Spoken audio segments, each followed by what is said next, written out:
राजस्थान के एक बहुत बड़े कवि हुए हैं पंडित श्री नरेंद्र मिश्र।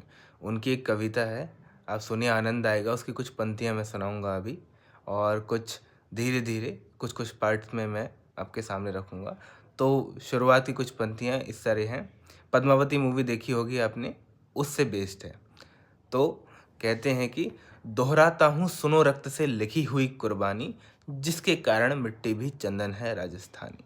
दोहराता हूँ सुनो रक्त से लिखी हुई कुर्बानी, जिसके कारण मिट्टी भी चंदन है राजस्थानी। रावल रतन सिंह को छल से कैद किया खिलजी ने, कालजयी मित्रों से मिलकर दगा किया खिलजी ने। खिलजी का चित्तौड़ दुर्ग में एक संदेशा आया, जिसको सुनकर शक्त शौर्य पर फिर अंधियारा छाया।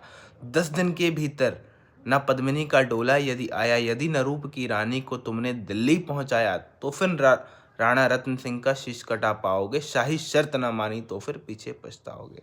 ये खिलजी ने बोला।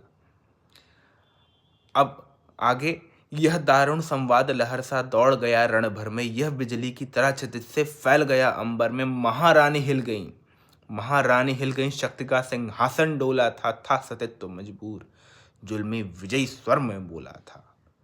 रुष्ट हुए बैठे थे सेनापति गोरा रणधीर, जिनसे रण में भय खाती थी खिलजी की शमशीर।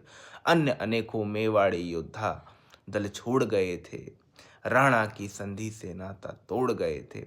पर रानी ने प्रथम वीर गोरा को खोज निकाला, पर रानी ने प्रथम वीर गोरा को खोज निकाला। वन वन भटक रहा था मन में तिरस्कार की ज्वाला। गोरा से पद्मिनी ने खिलजी का पैगाम सुनाया, मगर वीरता का अपमानित ज्वार नहीं मिट पाया। बोला बोला मैं तो बहुत तुच्छ हूँ, राजनीति क्या जानूं, निर्वासित हूँ, राजमुकुट की हट कैसे पहचानूं। बोला मैं तो बहुत तुच्छ हूँ, राजनीति क्या जानूं, निर्वासित हूँ, राजमुकुट की हट कैसे पहचानूं।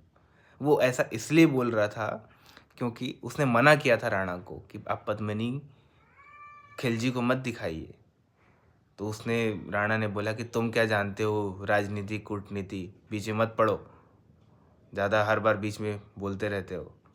तो इस बात से वो नाराज़ होके फिर बोले कि, राणा ने बोला कि आपको रहना है तो रहो, जाना है तो जाओ। तो फिर वो चले गए।